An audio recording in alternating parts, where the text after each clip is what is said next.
Les pido que se sienten y abran sus copias de la palabra del Señor en Daniel capítulo 4.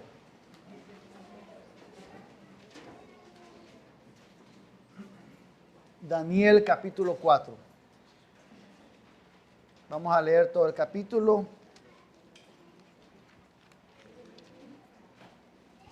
Leemos la palabra del Señor.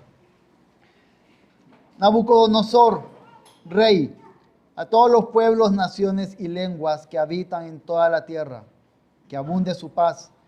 Me ha parecido bien declarar las señales y maravillas que ha hecho conmigo el Dios Altísimo.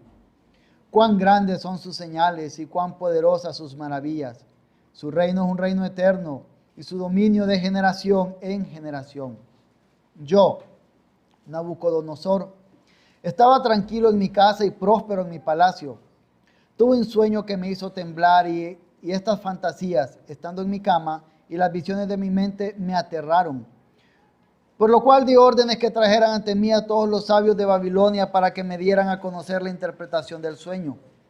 Entonces vinieron los magos, los encantadores, los caldeos y los adivinos y les conté el sueño, pero no pudieron darme su interpretación. Pero al fin vino ante mí Daniel, cuyo nombre es Beltsasar, como el nombre de mi Dios, en quien está el espíritu de los dioses santos, y yo le conté mi sueño. Oh Beltsasar, jefe de los magos, ya que sé que en ti está el espíritu de los dioses santos, y que ningún misterio te confunde, declárame las visiones del sueño que he visto y su interpretación. Y las visiones de mi mente que vi estando en mi cama fueron así. Y un árbol en medio de la tierra, cuya altura era muy grande. El árbol creció y se hizo fuerte. Su copa llegaba hasta el cielo y era visible desde los confines de la tierra. Su follaje era hermoso y su fruto abundante, y en él había alimento para todos. Debajo de él hallaban sombra las bestias del campo. Las aves del cielo hacían morada en sus ramas, y de él se alimentaban todos los seres vivientes.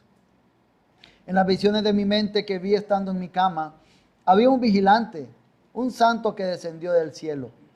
Clamando fuertemente dijo así: derriben el árbol, corten sus ramas, arranquen su follaje, desparramen su fruto, huyan las bestias que están debajo de él y las aves de sus ramas.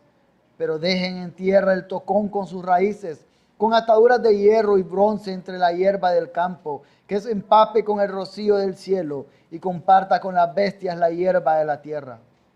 Se ha cambiado su corazón de hombre y se ha le dado un corazón de bestia, y pasen sobre él 7 años. Esta sentencia es por decreto de los vigilantes, y la orden es por decisión de los santos, con el fin de que sepan los vivientes que el Altísimo domina sobre el reino de los hombres, y se lo da a quien le place, y pone sobre él al más humilde de los hombres. Este es el sueño que yo, el rey Nabucodonosor, he tenido. Y tú, Beltsasar, dime su interpretación, ya que ninguno de los sabios de mi reino ha podido darme a conocer su interpretación. Pero tú puedes, porque el espíritu de los dioses santos está en ti. Entonces Daniel, a quien llamaban Beltsasar, se quedó atónito por un momento y le turbaron sus pensamientos. El rey le dijo: Beltsasar, no dejes que el sueño ni su interpretación te turben. Señor mío, respondió Beltsasar, sea el sueño para los que lo odian a usted y su interpretación para sus adversarios. El árbol que vio, que se hizo fuerte y corpulento, cuya copa llegaba hasta el cielo y que era visible en toda la tierra, y cuyo follaje era hermoso y su fruto abundante, y en él que había alimento para todos, debajo del cual moraban las bestias del campo, y en cuyas ramas anidaban las aves del cielo, es usted, oh rey, que se ha hecho grande y fuerte, su grandeza ha crecido, y ha llegado hasta el cielo, y su dominio hasta los confines de la tierra. En cuanto al vigilante, al santo que el rey vio, que descendía del cielo y decía: derriben el árbol y destruyanlo, pero dejen el tocón con sus raíces en la tierra, con ataduras de hierro y bronce en la hierba del campo, y que se empape con el rocío del cielo y que comparta con las bestias del campo, hasta que pasen sobre él 7 años.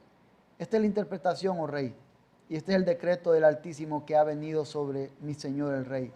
Será usted echado de entre los hombres, y su morada estará con las bestias del campo, y le darán hierba para comer como el ganado, y será empapado con el rocío del cielo.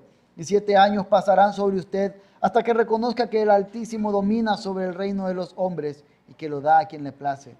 Y en cuanto a la orden de dejar el tocón con las raíces del árbol, su reino le será afirmado después que usted reconozca que es el cielo el que gobierna. Por tanto, oh rey, que mi consejo le sea grato. Ponga fin a sus pecados, haciendo justicia, y a sus iniquidades, mostrando misericordia a los hombres. Quizás sea prolongada su prosperidad. Todo esto le sucedió al rey Nabucodonosor. 12 meses después, paseándose por la azotea del palacio real de Babilonia, el rey reflexionó y dijo: ¿no es esta la gran Babilonia que yo he edificado como la residencia real con la fuerza de mi poder y para la gloria de mi majestad? Aún estaba la palabra en la boca del rey, cuando una voz vino del cielo: Rey Nabucodonosor, a ti se te declara, el reino te ha sido quitado, y serás echado de entre los hombres, y tu morada estará con las bestias del campo.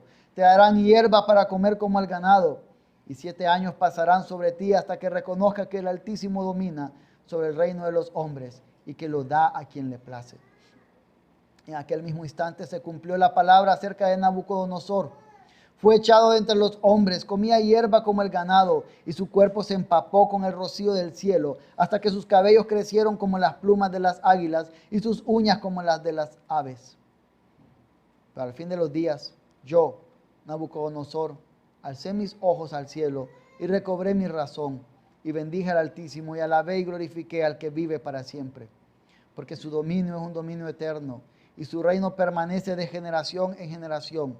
Todos los habitantes de la tierra son considerados como nada, mas él actúa conforme a su voluntad en el ejército del cielo. Y entre los habitantes de la tierra nadie puede detener su mano, ni decirle: ¿qué has hecho?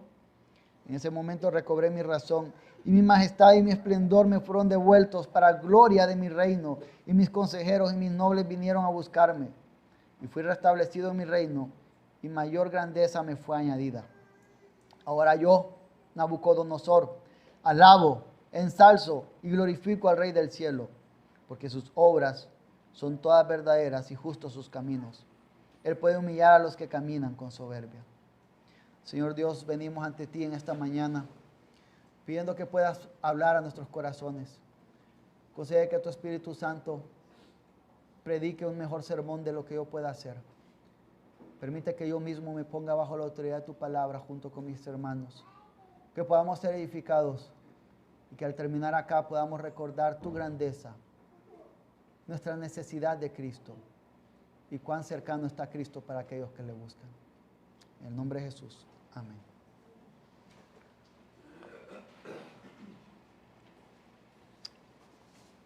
Algunos de ustedes sabrán que el 10 de abril de 1912 zarpó el Titanic. Zarpó de Inglaterra, iba con rumbo a América. Y era enorme. Era orgullo para muchos. Al punto que algunos dijeron que ni siquiera Dios podía derribarlo. Y la noche del 14 de abril chocó con un iceberg.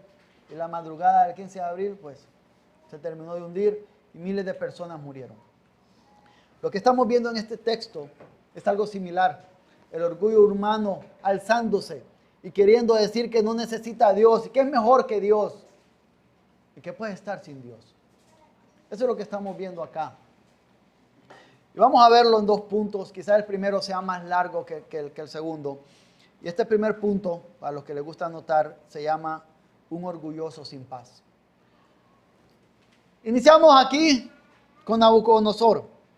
Recordemos que el capítulo 1 al 3, este hombre ha visto grandes cosas que Dios ha hecho.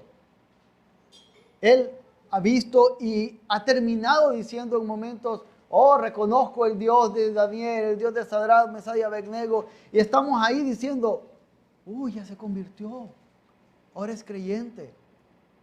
Pero realmente no. Realmente es hasta acá, porque leía de Calvino, de Agustín y Lutero y otros que dicen y están de acuerdo en que esta es una narración de la conversión de Nabucodonosor, que creen que fue creyente, y es lo que yo creo. pero tuvo que ser humillado grandemente para venir ahí. Entonces, vemos que hay orgullo, pero quiero leerles algo acerca del orgullo de dos hombres. Jonathan Edwards, que es uno de mis teólogos favoritos, y él dijo, recuerda, y esto lo dijo para sí mismo. Jonathan Edwards escribió las resoluciones, varias cosas que escribió para estárselas leyendo él mismo durante toda su vida. Y esto se lo escribió a él mismo y decía, recuerda que el orgullo es la peor víbora que hay en el corazón, el mayor perturbador de la paz del alma y de la dulce comunión con Cristo. Fue el primer pecado cometido y yace en lo más bajo de los cimientos de todo el edificio de Satanás. Y es desarraigado con la mayor dificultad y es el más oculto, secreto y engañoso de todos los deseos. Y a menudo se arrastra sigilosamente en medio de la religión, incluso a veces bajo el disfraz de la misma humildad. Spurgeon, el famoso pastor bautista en Londres, dijo sobre el orgullo que nació con nosotros y no morirá ni una hora antes que nosotros. El orgullo está tan arraigado en el ser humano. Es parte de cada uno de nosotros. Incluso, como decía Edwards, decir que no soy orgulloso es una muestra de orgullo. Es una serpiente que está ahí carcomiendo en cada parte de nosotros. Y podemos estar orgullosos por distintas cosas. Podemos pensar en los logros profesionales, familiares, académicos u otras cosas y llenarnos con el orgullo. Y lo que sucede es que Nabucodonosor, así como todos nosotros, no entendió de dónde procedían las cosas y se llenó de orgullo. Estamos viendo que él dice que este es lo que he construido y para mi gloria. Él estaba diciendo, fueron mis manos, fue mi habilidad. Y reconozcamos, es considerado uno de los grandes estrategas de la historia. Conquistó muchas cosas. Y él está diciendo lo que yo logré, lo que conseguí, para mi gloria. Para mi gloria. Es que él se creía superior a los demás, a todos los reyes que había derrotado. Una de las palabras que se utiliza en la Biblia para hablar de que se traduce como orgullo significa creerse o estar más arriba que otros, elevarse por sobre otros. Eso es lo que hace el orgullo, creer que estoy por encima de los demás. Y eso es frecuente. ¿Han escuchado la frase, me miró por encima del hombro? Es cuando se ve así a alguien. Es el orgullo. Eso significa creer que está volando arriba de los demás. Y esto es lo que estaba creyendo este hombre. Y esto es lo que él está diciendo. Está orgulloso de todo lo que ha construido. Y es algo donde todos hemos estado. Yo recuerdo cuando estaba trabajando en el banco y yo estudié una maestría en proyectos y nos empezaron a dar cursos de proyectos y yo orgullosamente ni quería ir porque yo estaba preparándome para un examen para ser certificado en proyectos. Y lo que daban en los cursos era como, esto es. Y llegó el día del examen y cuando me dieron la nota, por un área no la aprobé. Y fue un golpe a mi orgullo. Creo que todos podemos recordar estas historias de orgullo, en donde hemos tenido algo y hemos sido golpeados, llevados a la realidad, después de creernos superiores a otro. Y el orgullo está cerca en todos. Los padres que creen que sus hijos son mejores que los otros hijos de los demás, mostrando las calificaciones y orgulloso y siempre hablando. Padres, yo soy padre y yo sé lo que hablo. Es muy fácil sentirnos orgullosos de nuestros hijos y creer que son mejores que otros. A veces hay cosas piadosas y santas por las cuales nos sentimos orgullosos y superiores a otros. ¿Cuántas veces no decimos yo conozco la teología correcta, yo conozco una sana doctrina y me creo superior y mejor que otro? Hay tantas cosas. O yo he logrado esto, o mi equipo de trabajo, los que están en la oficina, o en un taller, mi equipo de trabajo, ¿cómo logra esto? Siempre sacamos los mejores resultados. Siempre me mencionan en todas las reuniones.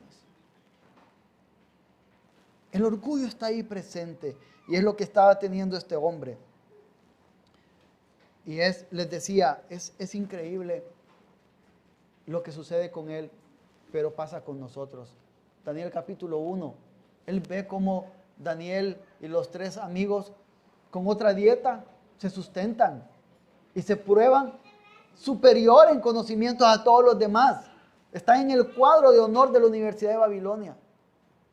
Y porque ellos confiaron en el Señor, en su Dios. Luego en el capítulo 2, vemos que él se le dice, hey, viene una piedra que crecerá y destruirá todos los reinos, que es Cristo Jesús. Y él solo se asusta un poco. En el capítulo 3, humillado públicamente, cuando Cristo preencarnado guarda a estos 3 jóvenes en el horno. Y él todavía al final dice, oh, el Dios de Sadrach, Mesach y Abednego. Pero él sigue con orgullo. Y entonces llega al capítulo 4, tiene este sueño, donde este sueño nos dice la línea melódica. Ustedes conocen cuando hay canciones que cada canción tiene como una línea melódica, un ritmo. El ritmo melódico que tiene Daniel es, el Señor Dios gobierna sobre todo. Y cuando llega esta línea melódica, este canto, y se le recuerda esto, parece que después de la advertencia que le da Daniel, oh rey, no haga esto, o corrija esto. Parece como, este hombre de verdad está tocado, tuvo terror por lo que estaba viendo. Y entonces va a llegar y convertirse y venir al Dios verdadero. Pero 12 meses después, cuando pasó un mes, aquí sigo. 2 meses, hey, no soy bestia, aunque sí lo era. 3 meses, nada. 4 meses, sigo gobernando. 5 meses, y llega 12 meses, entonces como, eran mentiras de Daniel. Entonces se pasea en la azotea. ¿No es esto lo que yo construí? ¿No es esto lo que yo hice para mi gloria? Y en ese momento dice que estaban saliendo esas palabras de su boca cuando vino la sentencia y se ejecutó. Él había pensado que porque el tiempo iba pasando, no iba a suceder nada. Se había ablandado con el tiempo como ya le había pasado antes. Recordemos que ya le habían pasado cosas antes, en los primeros 3 capítulos, y entonces el tiempo había pasado y es como, sigo aquí. Y a veces así nos va sucediendo a nosotros. A veces creemos que el tiempo pasa y es como, no ha pasado nada.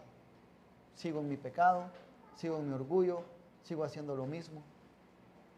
Sigo ahí. Pero entonces se convierte en bestia. Pero antes de hablar un poquito de esto, quiero que veamos, llamar su atención a lo que él hace cuando tiene el sueño. Este sueño le da miedo. Este sueño lo aterra. No podía dormir. Y entonces él llama a los consejeros, a los sabios y todos. Es curioso que cuando vemos que Daniel llega, dice que Daniel, y le dice que es el jefe de los magos. Pero a Daniel no lo llamó primero, llamó a los demás.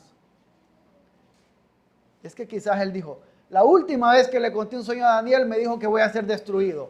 No quiero que Daniel sea quien me venga a revelar este sueño. Que me lo revelen los otros, los que están bajo su autoridad. Y se las voy a poner fácil. Esta vez no les voy a decir que me digan cuál fue el sueño. Les voy a contar el sueño. ¿Recuerdan capítulo 2 cuando él dijo, no solo me díganme lo que significa, díganme el sueño? Y él aquí les está contando el sueño. Ok, cuéntenme este sueño, miren, es esto, revélenme lo que yo quiero escuchar.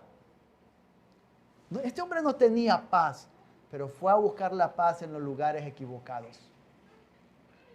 Y fue a buscar consejeros que calentaran sus orejas, que le dijeran eso que a él le gustaba escuchar. Pero esto hacemos nosotros muchas veces. ¿Cuántas veces nosotros tenemos que tomar una decisión y buscamos a las personas que sabemos que van a hablarnos según nuestra decisión? Nosotros conocemos personas que son muy sabias y que tienen la habilidad de ver cosas que nosotros no. Y sabemos que van a ver esas cosas y nos va a molestar cuando las digan y no vamos a ellos. Donde él y ella, no, siempre me dice las verdades, no quiero eso. Y actuamos como actúa Nabucodonosor. Buscamos los consejeros que hablen bonito a nuestro oído. Aquellos con los cuales podamos quejarnos de las mismas personas. Aquellos que puedan decirnos que tenemos derechos y que debemos de luchar por esos derechos, sin mostrarnos el pecado que hay en nuestro corazón. Y muchas veces hemos cometido las peores decisiones que han afectado a nuestras familias, no solo hoy, sino que por muchos años, por escuchar los consejeros que iban a hablar bonito según lo que queríamos que nos dijeran, en lugar de buscar consejeros que nos mostraran la verdad del Señor, principios bíblicos dolorosos, pero bíblicos. Puede ser que algunos de ustedes hoy estén pagando por eso. Y puede ser que algunos de ustedes estén en camino a pagar por eso si siguen escuchando consejeros que no les apuntan a Cristo, sino que les apuntan a los deseos de sus corazones.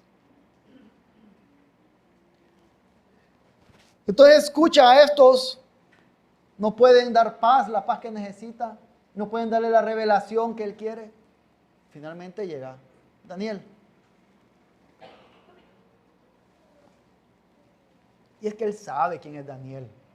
Oh, Daniel, nada se te oculta porque el Espíritu de los dioses está contigo. Él sabe quién es Daniel. Pudo haber evitado una pérdida de tiempo desde antes. Cuando llega donde Daniel, pues Daniel le dice lo que le va a suceder después. Le dice, te vas a convertir en bestia. Y le da un consejo. Y él no quiere tomar ese consejo, él quiere seguir en su orgullo. Hasta que finalmente él llega a ese punto, caminando en la azotea, creyendo que ya pasó el tiempo, suficiente tiempo. Daniel por primera vez se equivocó, o Dios cambió de parecer, o los dioses que él creía cambiaron las cosas, y su orgullo se mantiene y se convierte en bestia.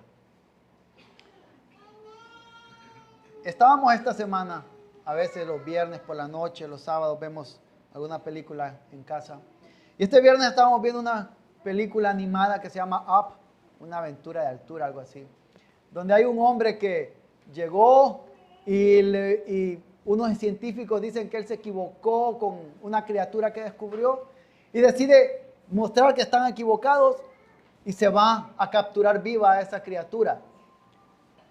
Y ese hombre pasa años enteros allá viviendo con unos perros que tenía y viviendo alejado de todos. El orgullo lo llevó a vivir apartado de todos. Lo que pasó con Nabucodonosor es que físicamente manifestó lo que ya estaba en su interior, ya era una bestia, ya estaba apartado de todos, ya no le importaban los demás, ya quería solo lo suyo.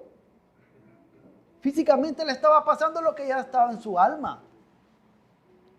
Y fue tirado, fue desechado,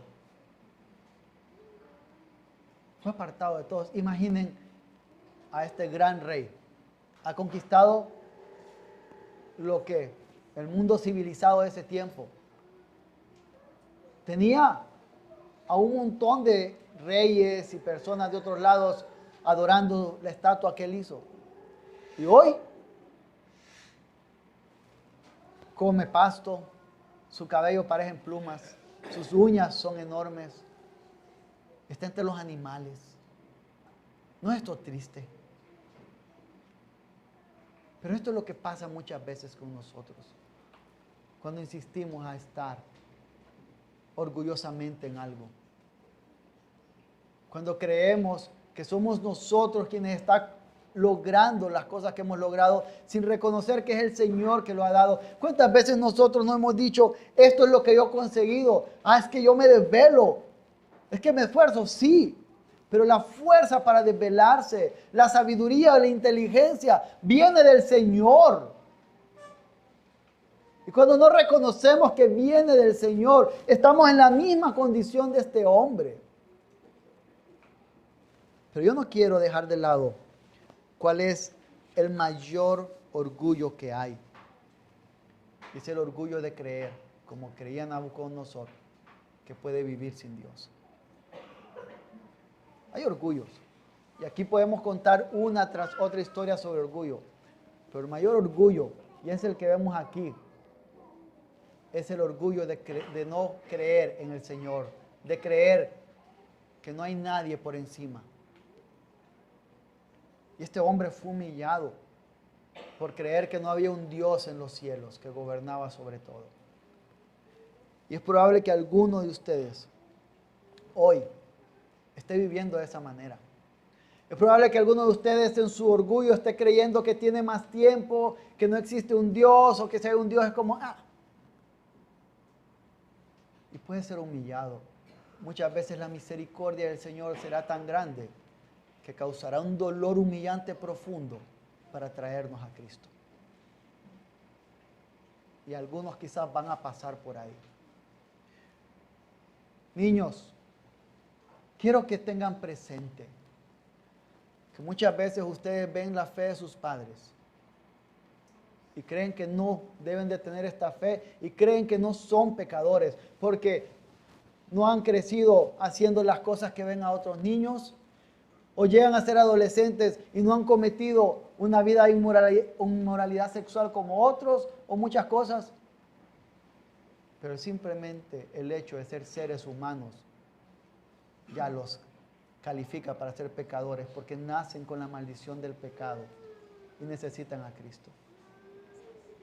Niños, no crean ustedes que puede pasar el tiempo y que, más adelante, jóvenes, adolescentes, no crean que va a pasar el tiempo, más adelante.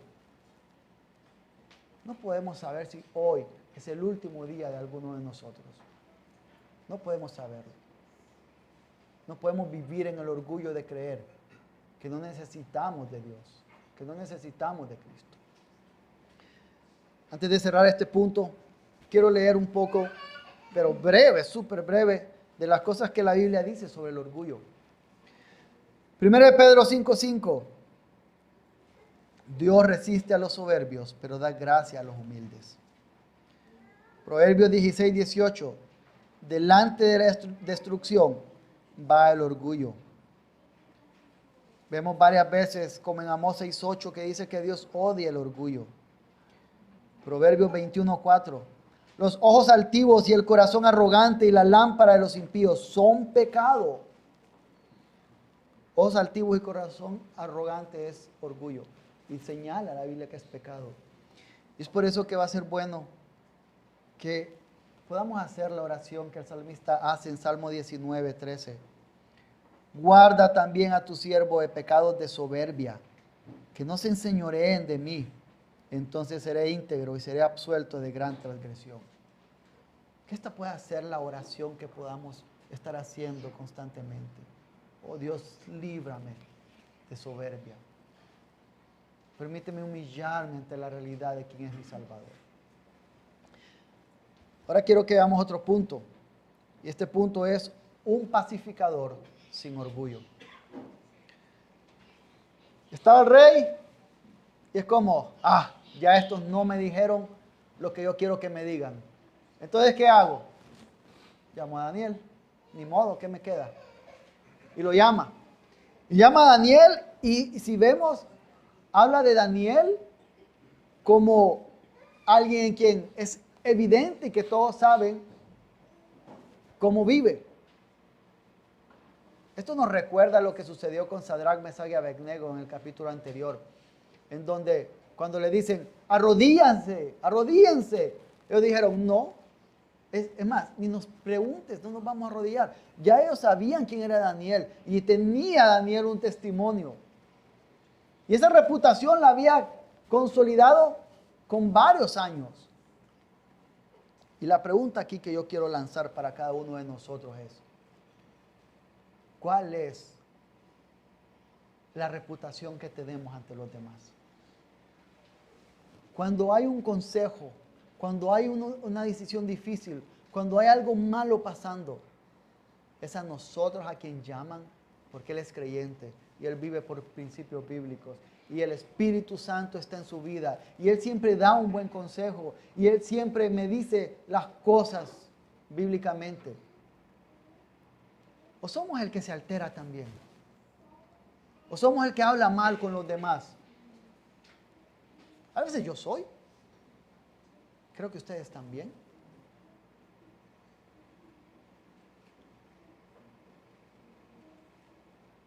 Entonces lo llaman. Y va Daniel. Y cuando va Daniel, escucha el sueño. Y él queda pasmado. Wow. Él entendió. El Espíritu del Señor le estaba revelando en ese momento lo que implicaba. Y él comprendió lo duro que era. Y no sé qué cara puso porque el rey le dijo, hey, no sé qué tan terrible es esto, pero quiero saberlo. Para esto te llamé. Y le revela. Daniel tenía todo lo necesario para odiar a ese rey. Para alegrarse por el mal que vendría sobre ese rey.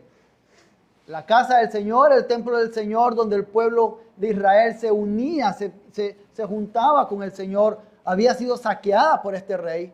El oro estaba en Babilonia, que veremos en el siguiente capítulo es utilizado mal. El oro estaba ahí. Había obligado quizás a muchos judíos a adorar a dioses falsos.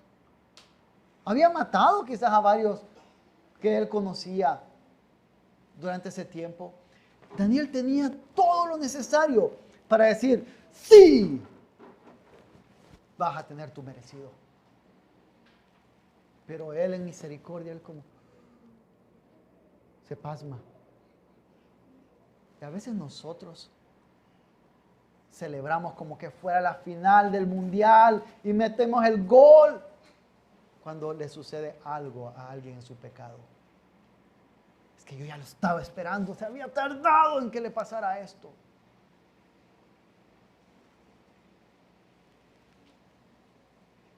Solemos hacerlo, cada uno de nosotros. Daniel dice la verdad, pero la dice en misericordia. Nosotros hemos recibido misericordia del Señor. Y lo que hemos recibido de gracia hemos de darlo. Y nosotros nos tiene que doler el pecado. Quiero ser claro con algo. Como creyentes debemos de pedir al Señor que haya justicia. Debemos de pedir que haya justicia en cualquier ámbito de la vida. Pero tiene que dolernos cuando alguien se duele. Yo quiero que haya justicia con personas que quiebran la ley. Pero no tengo que celebrar ni tirar bombos y platillos cuando alguno de ellos o sus familias están sufriendo por su pecado. Porque eso es que yo estoy olvidando la misericordia que he recibido. Porque eso es que yo estoy olvidando el pecado que debería haber sido castigado sobre mí e incluso afectar a mi familia y que el Señor ha cubierto por misericordia en Cristo. Y vemos a este Daniel que es tan distinto lo que él hace a lo que vemos en Mateo 18. ¿Recuerdan esa parábola que da Jesús cuando llega alguien donde un rey y le debe y este rey le perdona la deuda, pero después va y encuentra a un amigo suyo y lo mete a la cárcel porque no le pagó? Y que en el versículo 33 de Mateo 18 dice ese rey cuando se da cuenta, ¿no deberías tú también haberte compadecido de tu consiervo, así como yo me compadecí de ti? Oh creyente, el Señor ha dado misericordia a nosotros. Y aunque debemos de desear que haya justicia contra el pecado, debemos ser misericordiosos cuando vemos que alguien sufre a causa de su pecado. Eso es algo que debemos pedir al Señor. La pregunta aquí es, ¿cómo lo estamos haciendo? ¿Qué hacemos cuando vemos que uno de nuestros hermanos está viviendo en pecado? Debemos de señalar el pecado. Daniel habló la verdad. Pero ¿cuál es nuestra actitud cuando lo hacemos? A veces olvidamos la misericordia que hemos recibido. A veces olvidamos la bondad que ha venido sobre nosotros.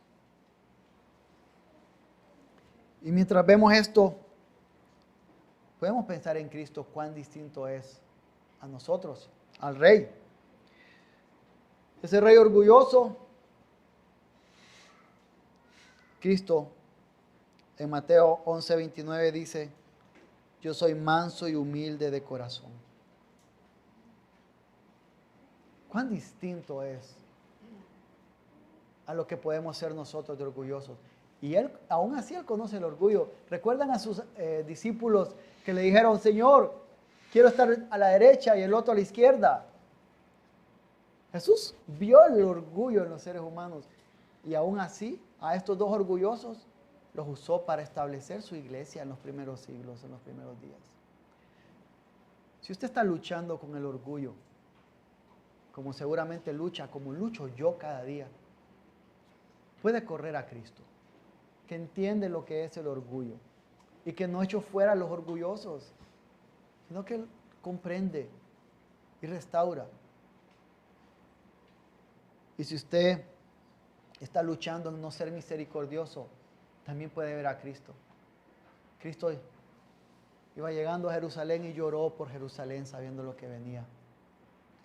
Las multitudes lo seguían y tuvo compasión de ellas. Y mientras lo estaban crucificando y burlándose de él, Padre, perdónalos porque no saben lo que hacen. Él sabe lo que es misericordia. Y si usted y yo no sabemos lo que es misericordia para con otros, podemos ir a Él, pidiendo que su Espíritu Santo nos dé la vida que Él demanda que vivamos. Podemos correr a Él. Pero yo quiero decirle a aquel que vive en su orgullo sin Dios, eso que pasó en el Titanic fue terrible. Hoy lo hablamos todavía. Ya pasaron más de 100 años. Y quizás va a ser de las cosas que se hablen hasta que Cristo regrese. Hubo gran pérdida. Pero si usted sigue en el orgullo de querer vivir sin Dios, su pérdida será peor que lo que pasó esa noche de abril en 1912. Su pérdida será eterna, no será la de un barco que está ahí en el fondo. Su pérdida será eterna. Pero si usted es creyente hoy y usted ha venido a Cristo y tambalea con su orgullo, con su falta de misericordia, pero va a Cristo una y otra vez, puede gozarse en su Cristo, puede tener paz en su Cristo, que intercede por usted una y otra vez, que ha cargado sobre él la ira de Dios por su pecado y que le ha dado a usted, a cada uno de nosotros, la justicia suya. Podemos gozarnos en eso y tener paz. Oremos. Oh Señor Dios, el orgullo es esa serpiente que está mordiendo constantemente nuestras vidas.